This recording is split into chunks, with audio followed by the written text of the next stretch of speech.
Okay, guys, welcome back, and actually, welcome to a new chapter. So we are going to jump to chapter 6, which is applications of integration. So this is technically the last chapter that this course will cover, and we'll only cover the first two sections. So we'll go through 6.1 and 6.2. 6.2 is definitely a little bit longer than 6.1. It should only probably be 2 days of 6.1 and then maybe a few days of 6.2. But overall, it should go pretty quickly. Okay. So we are going to start with section 6.1, obviously, which is going to be area between two curves. So finding the area of a region between two curves. And then section 6.2 is something called volumes of solids. And I will explain that when we get there. But to cut down on time, let's jump right into section 6.1.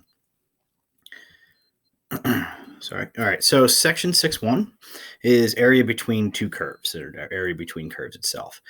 Basically, what we're going to be doing here is finding the physical area that is formed, so the region that's formed by two curves either intersecting or maybe there's some type of boundary set up for you. And so we're going to use integration to do that. This is actually pretty straightforward in terms of how you actually find this area, this green area right here. And so, like I said, we will have at least two functions that we're working with. And the goal is to find this green area. Well, if we were to do that, what we're going to do is basically imagine that only one function is there at a time at first, right? So just imagine that we're only looking at the y equals square root of x, this blue line here, right? And we found the area underneath of its curve up to a certain point. So that would be all this right here, right? And then let's say that I don't look at the blue curve anymore and I just look at the red curve and say, all right, well, let's find its area underneath the curve up to a certain point. And that would be all of this. And so if I want to find just the green, what I'm going to end up doing is subtracting the area underneath this y equals square root of x from the area underneath y equals x squared. And it's just going to be left with this little piece here. Okay. So that is really it in a nutshell. We're obviously going to get into it. I've got 3 examples that I want to go through. And then I'm going to leave you on your own for you to try a few. But before we jump into those, the question I always get is, what is this for? What is it useful for? And we actually already kind of talked about the application of this, which is the result of accumulation functions. So thinking back to some of the free response questions we did, such as the banana stand in the supermarket or the rainwater going in and out of the drain, you had 2 different functions that control 2 different rates of change. And what we did was we subtracted one from the other, depending on what value we wanted to get out of it. And really, if you do that, you're taking 2 functions, finding the area underneath their curve, and subtracting one area from the other. And that actually finds the area of some certain region. And that area of the region gives you, the total amount of whatever you're working with is still there, right? So for bananas, we had a rate at which bananas were leaving the stand and a rate at which bananas were being put back on the stand. And we took the area of both of those curves, underneath both of those curves, subtracted them, and it actually told us the exact amount of bananas that were on the stand at any given time. And so that's really what we're doing here. We're just looking at more just like graphically. And so it has tie-ins to what we've already done, which is the accumulation functions, but it's also going to have a really big part in section 6.2. Which is sort of a totally different application on itself. So it's a little bit of looking back, but also a little bit of looking forward, really working with the graphs and this physical area that's formed by regions. So here are the basics, and we kind of already talked about it a little bit. But the questions will pretty much just ask you to find the region finding the area of the region bounded by the 2 functions, or by 2 functions and maybe some domain that's given to you, right? Those are also the limits of integration. So for this first example, which we'll actually do fully, you can see that we want to find the area of this region. Well, it doesn't necessarily say from x equals blank to x equals whatever. sometimes you might actually have to find that domain or those limits of integration. And that can either, that can usually be found just by setting the two functions equal to each other. Why? Because that's where they intersect, and where they intersect is where they're equal. And so if we set the two functions equal to each other and we're able to solve that function or that equation for x, then I'm going to get those points in which they intersect. And I'm given those limits of integration right from it, right? The other big thing, this is a general rule of thumb that I'll be talking about throughout the rest of this video, is in order to find the area of this region, quite simply, we're going to be integrating the top function minus the integral of the bottom function. And so again, that's the area of the function that's higher minus the area of the function that's lower. And so hopefully that makes some sense just intuitively. But that is our general rule of thumb, top minus bottom. And some of the work that we'll have to do is figure out, which one is the top, which one is the bottom, how far do I go, where do I integrate from, and then actually integrating is going to be a big part of this. So first example, we'll walk through it a little bit, and this is the square root of x and y equals x squared. And I want to find this region that's bounded right there in the first quadrant. Notice that for this one, it does not give you any limits of integration, which means we have to find it. Now, after one of these slides here, I have some frequently asked questions, which I'll just pop up quickly. But, usually the question is, well, how do I know, which one's on top? How do I know which one's on bottom if I don't have a graph, right? So these questions are always easier if you have a graph in front of you, because you can kind of tell where they intersect. It's usually pretty obvious. And for easy functions like the square root of x and x squared, hopefully you can just see that they intersect at 1 and 0, and you kind of know that square root of 1 equals 1 squared.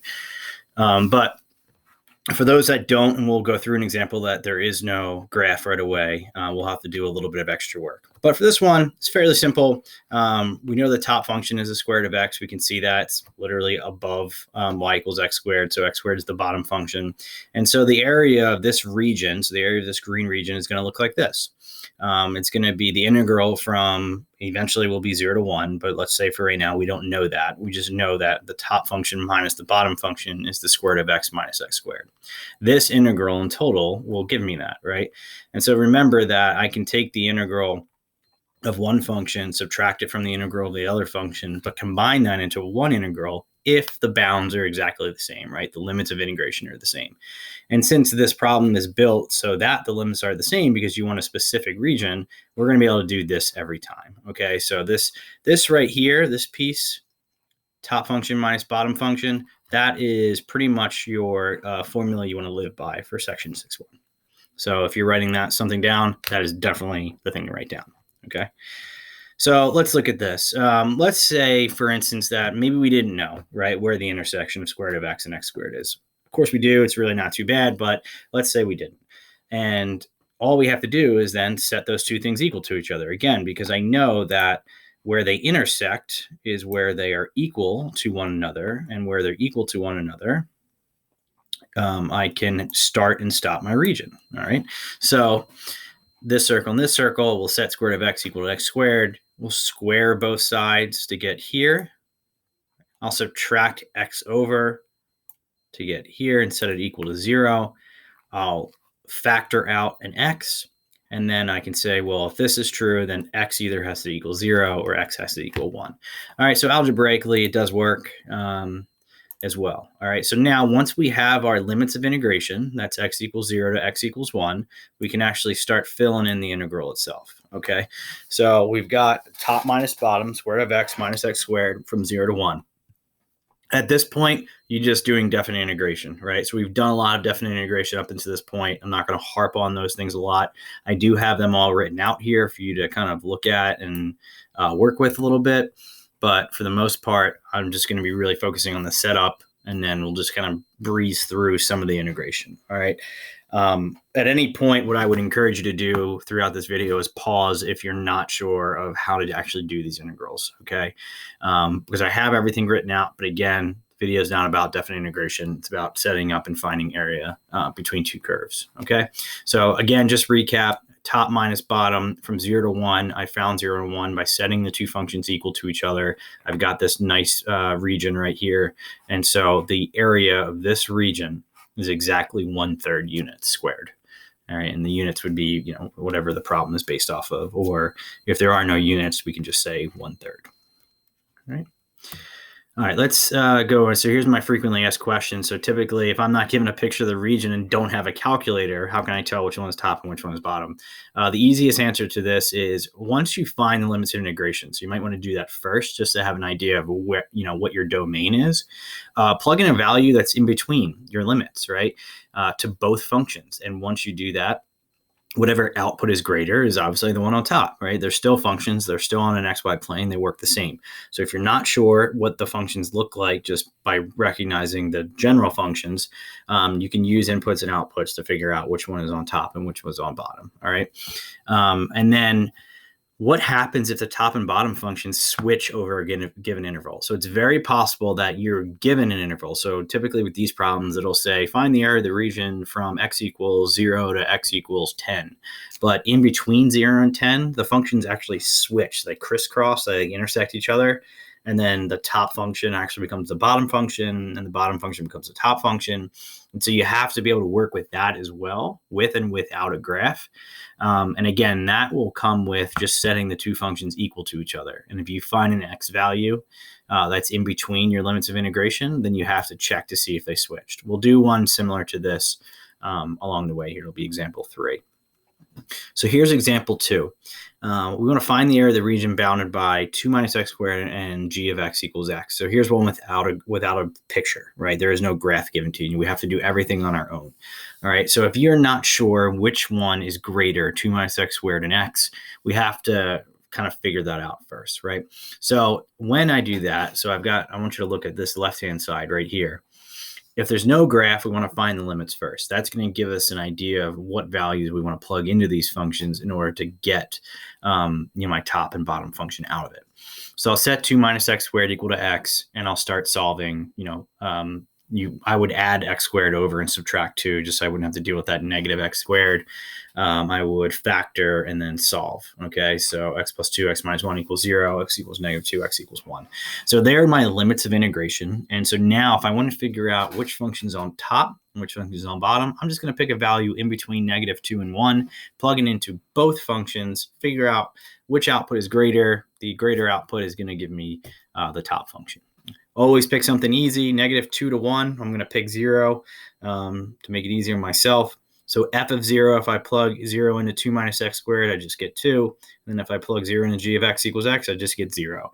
Definitely know that 2 is greater than 0, so f of x is my top function. All right, that's my larger values going through negative 2 to 1.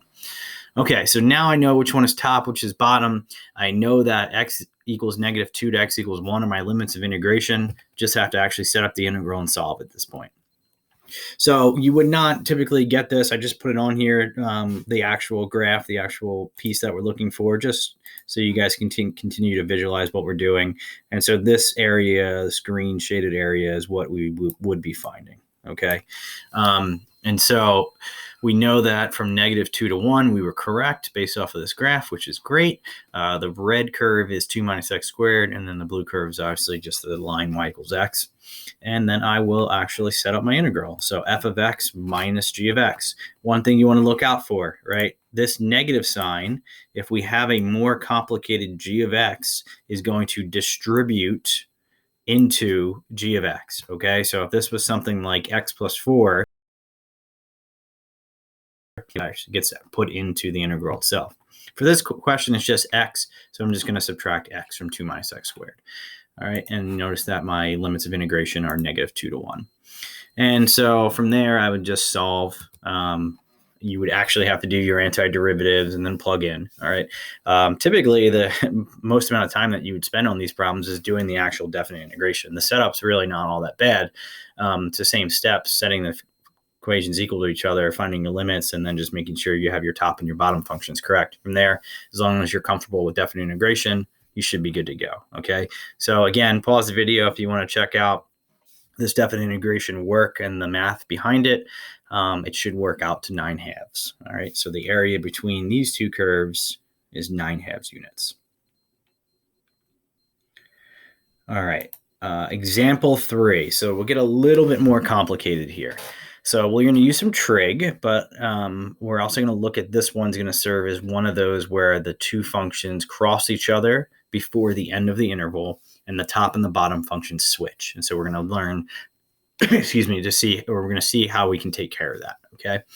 So I'm giving you the graph. Again, you might not have this, but just again, for visualization purposes, I want to make sure you guys are okay to start with. All right. So the area we're talking about is this area and then also this area. Okay. So it's the area in between sine x and cosine x, specifically on 0 to pi.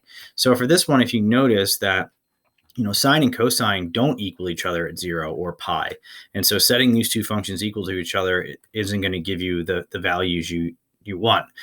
This problem is set up specifically so you find the area between 0 and pi. All right. So they're giving you the limits of integration, which is actually nice. And that can happen. All right. So it's not always setting them equal to each other. That only happens if you're not given an interval. Okay. So in this case, we are given an interval. And so that part's already done for us, 0 to pi. Those will be our limits of integration. However, what do we recognize? Well, we notice that the top function at first, which is the green, which is cosine. Okay, so green is cosine here. Hopefully you recognize that because it starts at 1, not 0, on the y-axis. Starts as the top function, and then at some point in the middle here becomes the bottom function, and then vice versa for the sine function. So sine is in red. Starts as the bottom, switches to the top at this intersection point. All right, and so that's really the big part here, is that we need to find the intersection point. Because if I can find this value, this x value right here, then I know where I have to actually start my first integral and then stop, right? Or sorry, I stop my first integral and then start my second integral. Because basically what we're going to do here is just two problems in one, where I'm going to find the area of this first blue region, all right? And then I'm going to find the area of this purple region and just add the two together. Okay, so almost imagine that they're two different problems. We just have to find this point right here, okay? Because that's where, again, I'm going to stop my first integral and start my second one. All right, so let's take a look at it. I just need to set sine equal to cosine on 0 to pi specifically. I know that happens at x equals pi over 4. You need to know your unit circle, right? At sine of pi over 4 is square root of 2 over 2. Cosine of pi over 2 is square root of 2 over 2. And so those two things match. So x equals pi over 4. And you can see that by the graph that, 3.14 divided by 4 is definitely less than 1. So it pretty much matches up right there, okay? It's about 3/4, right? So it's right in that area, which is great. Okay, so now I know where that intersection point is. Now I have to work towards setting up my integrals correctly and then solving. All right. Once you get all of this information, these problems, especially ones where you have more than one integral involved, you really want to make sure you're taking your time, staying organized, and really just kind of marking up the graph if you have it a little bit, just so you are kind of constantly aware of which one's the top function, which one's the bottom. It's really easy just to get kind of scrambled here and make a small mistake that kind of runs through the rest of the problem. And so just staying patient, staying organized, and being careful will go a long way with this. All right. So we found our intersection point. Once I find my intersection point, I want to recognize the top and bottom function for each interval. So I noticed that from 0 to pi over 4, which again is that blue region we talked about right here, I noticed that the cosine function is on top. So cosine becomes the top function first, but then afterwards, or after pi over 4, it switches to sine, right? So for the purple region, sine will be my top function. All right, so once I recognize that, the rest really does fall into place pretty nicely. So I've got that piece figured out. Notice the integral setup. Okay, again, I encourage you to pause the video and make sure you understand each part of this. All right, if you don't, please let me know. Jump on the video, ask some questions. I'm happy to help. I'm happy to be there. I've got a whiteboard. I can mock up this drawing and just kind of work it out with you a little bit further. All right, notice that the first integral goes from 0 to pi over 4. So from the beginning beginning of the interval that was given to you to your intersection that you found. Cosine was on top, sine was on bottom. That's that blue region that we just mapped out. And then I'm going to add a totally new integral. Again, almost like a totally different problem. From pi/4, that intersection point, to pi, which was the ending point that we were given. All right, that's the end of the total interval. Sine switch to the top function, cosine switch to the bottom function. There we go. All right. There is a lot to this particular integral. All right. If you're not using a calculator to find the actual value of this integral, there could be a lot to these, right? Because as you see here, I have to find the antiderivatives for cosine and sine, which hopefully you know at this point, but then I have to do two sets of f of b minus f of a, right? So I'd have to do f of b minus f of a, or f of pi/4 minus f of 0 for this first integral, and then f of pi minus f of pi/4 for this second integral, and then add those two values together. Okay, so there's a lot of work here. So I boxed it out just for the beginning. I'm going to unveil it here in just a second. But again, I encourage you to pause and make sure you work through it. If you have a calculator, obviously it's a whole lot easier. We know how to do integrals on our calculator. If you're still unsure about that, please let me know. Happy to go over that with you. However, you still do need to type out two integrals in your calculator, right? You can't just write cosine of sine from 0 to pi, because that doesn't work. It's not true, right? You don't, like, cosine minus sine is not the area of the region from pi/4 to pi. You'll get a totally different answer. So you don't want to do that. You have to still split this up in your calculator as well. Okay. So here is the work done for this particular integral. Again, there's a lot there. All right. So please pause the video, try and run through this whole thing. Okay. I really tried to break it down so you saw every part, because you do have to do this by hand. All right. It's not too bad. But again, staying organized, staying patient, and just being careful is going to be your friend with this. All right. So in the end, this integral, or the area between the two curves, which is really two regions combined, is 2√2, or 2.828 units squared. All right.